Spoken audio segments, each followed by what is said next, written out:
thank you very much. Wow. This is a nice building, I have to tell you.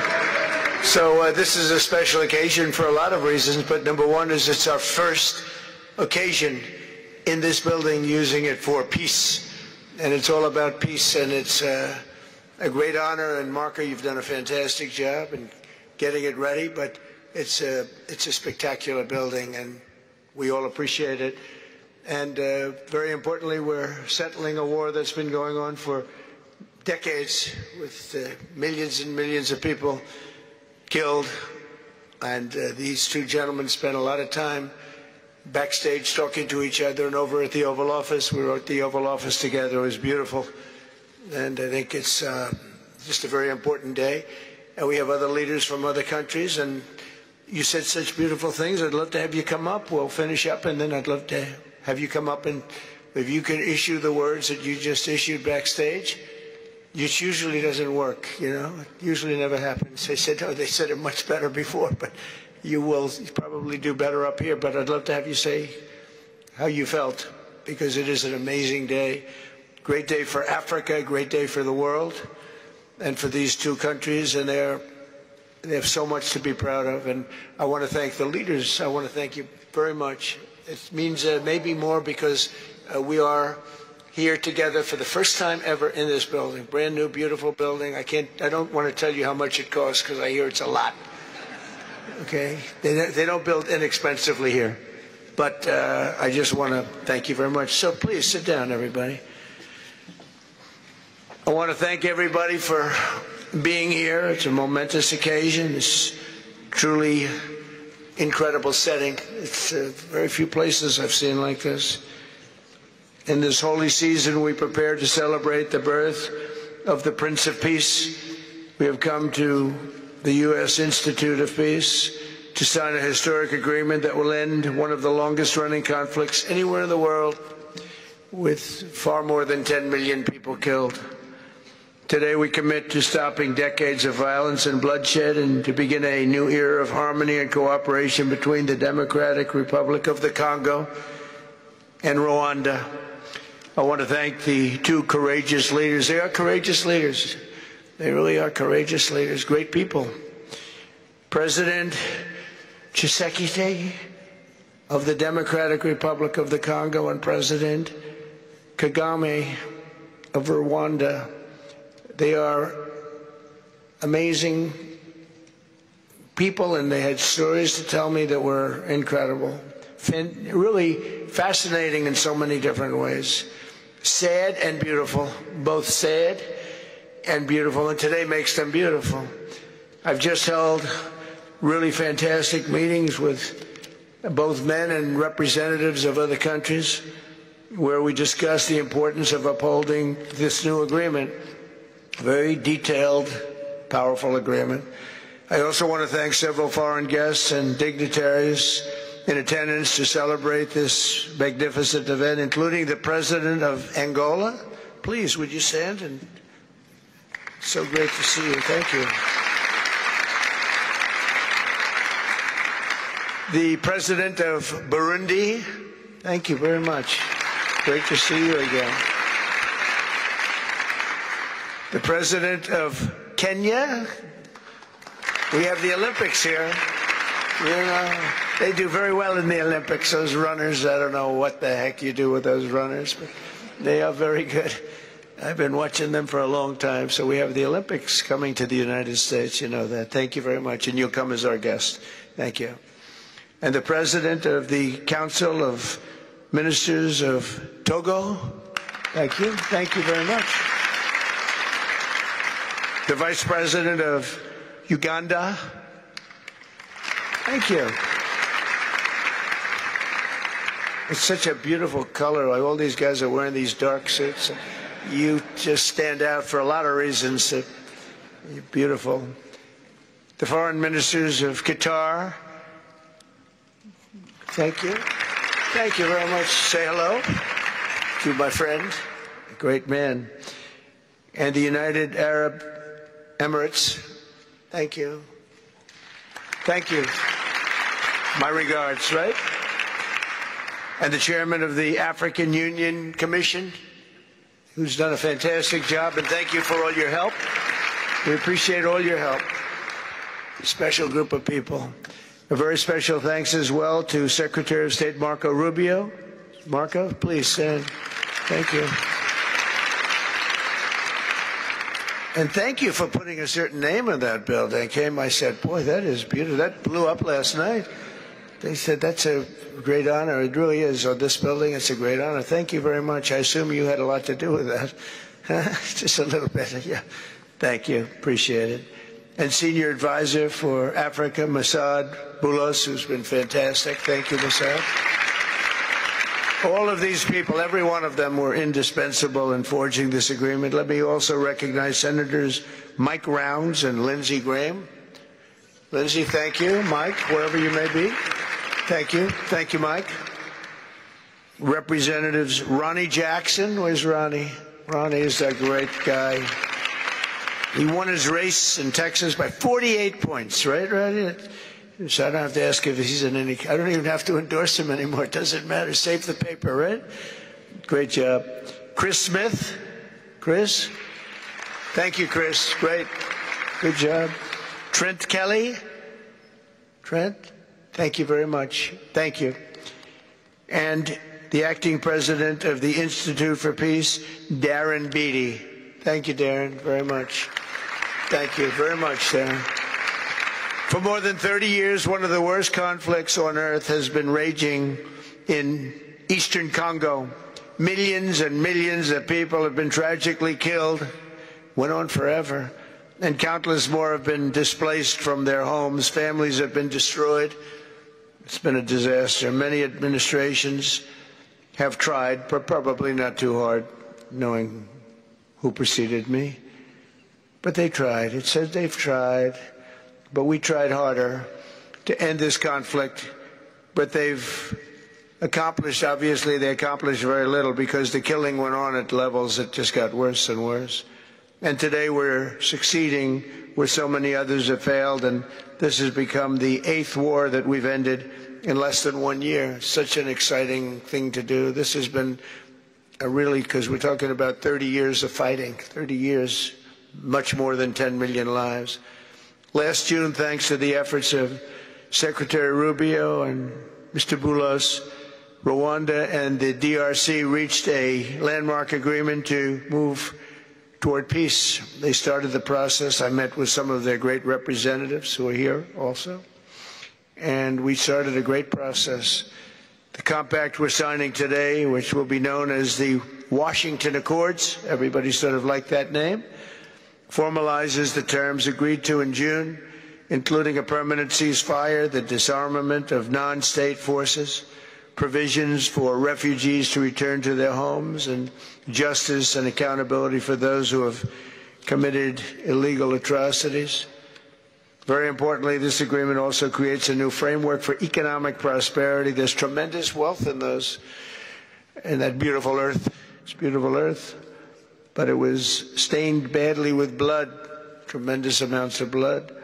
But in the region that will support a lasting peace, and the Democratic Republic of the Congo and Rwanda have agreed to more closely integrate their economies with each other rather than fighting, and they'll be doing that. And these two gentlemen are very smart, and I think they liked each other a lot. I spent time with them. I think they liked some people may be surprised. I really do. I think they've spent a lot of time killing each other, and now they're going to spend a lot of time hugging, holding hands, and taking advantage of the United States of America economically like every other country does. So they're going to do very well, but they do have some very valuable things. They're going to have a lot of money and a lot of success, and I think they're going to get along really well, so I hope so. Thank you very much. Look at them. Look at the way they love each other. Thank you. So I have a lot of confidence in both leaders. We'll keep these commitments. I know they're going to keep them and follow through on the agreement and create a much brighter future for the people of their countries and their heroes within their countries because of today. This is a big story.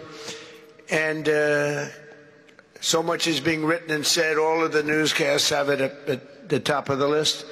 And they are heroes, and we want to keep it that way. Today, the United States is also signing our own bilateral agreements with the Congo and Rwanda that will unlock new opportunities for the United States to access critical minerals and provide economic benefits for everybody. And we'll be involved with sending some of our biggest and greatest companies over to the two countries, and we're going to take out some of the rare earth and take out some of the assets and pay, and everybody's going to make a lot of money. These are just two of the many new agreements related to mineral supplies that my administration has achieved this year, including with Australia, Japan, Kazakhstan, Malaysia, South Korea, and many other countries. With all of these agreements, we're forging new economic security partnerships that protect the interests of America and our friends and partners, and a core feature of my administration's national security strategy, a big part of which is the tariffs. We're taking in trillions of dollars in tariffs. Nobody's ever seen anything like it, and it's given us really great national security. We'll be paying down debt. We'll be making distributions to people. And we're really doing a job.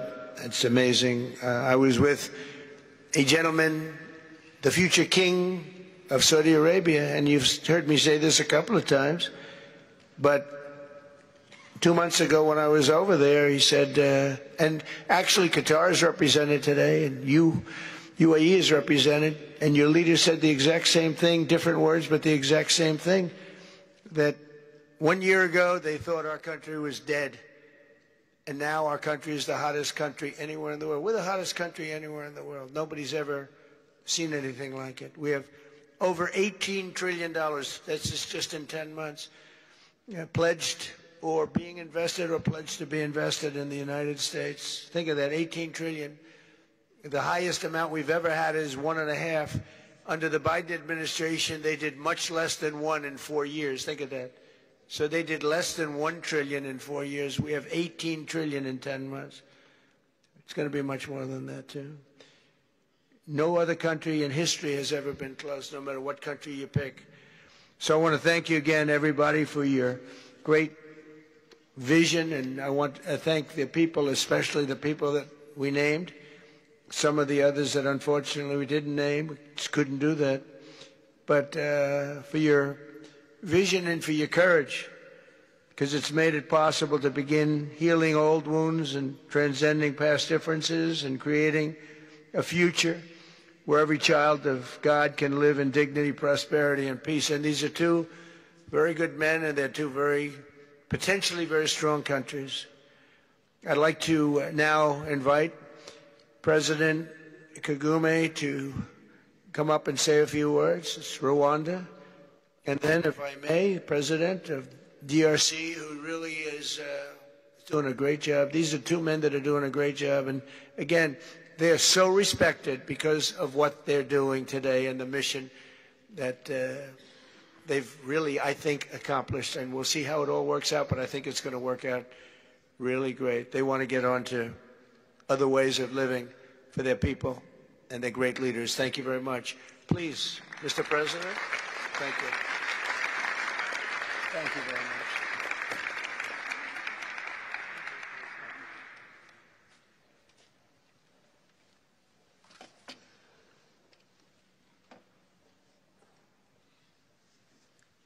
Excellency Donald Trump, President of the United States of America, Excellencies, heads of state and government and former heads of state, distinguished ladies and gentlemen, I want to begin with some words of thanks. First, to my fellow heads of state and government from Africa, your presence here confirms that these efforts enjoy the broad support necessary to succeed. I also thank Minister of State Kulaifi, representing His Highness Sheikh Tamim bin Hamad of Qatar.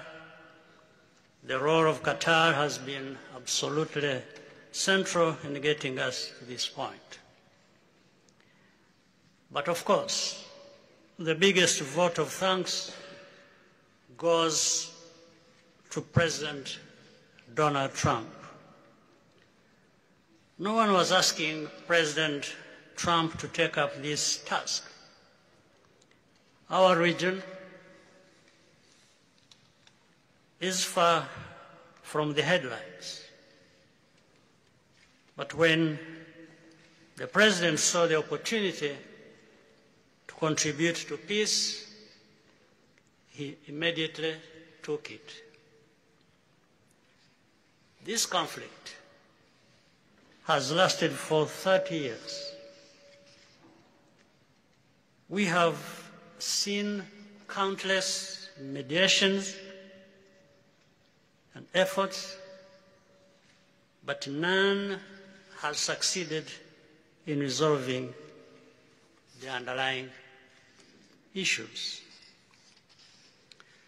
President Trump introduced a new and effective dynamism that created the space for breakthroughs. His approach is even-handed, never taking sides.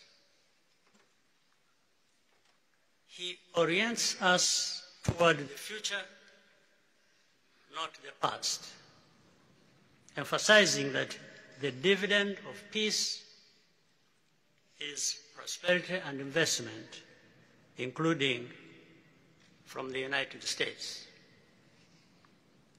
More importantly, President Trump's approach is pragmatic. The process has not become an end in itself. All of these elements filter down to his dedicated team, and here I want to single out Secretary Rubio and Masad Boulos for special appreciation. We would not be here today without their efforts. And as a result, we have the clearest and most viable path forward that we have ever had. These accords provide everything needed to end this conflict once and for all. If this agreement falters and things do not work out as they are supposed to, the responsibility will not lie with President Trump, but with ourselves. It's up to us in Africa, working with our partners to consolidate and expand this peace. There will be ups and downs on the road ahead. There is no doubt about it. Rwanda, I know, will not be found wanting. I can assure you of that. Our only objective is and has always been for our country to be safe and secure after having endured so much tragedy. We now only want to look forward in a confident expectation of a prosperous and stable future. Mr. President, Excellencies, I thank you for your kind attention.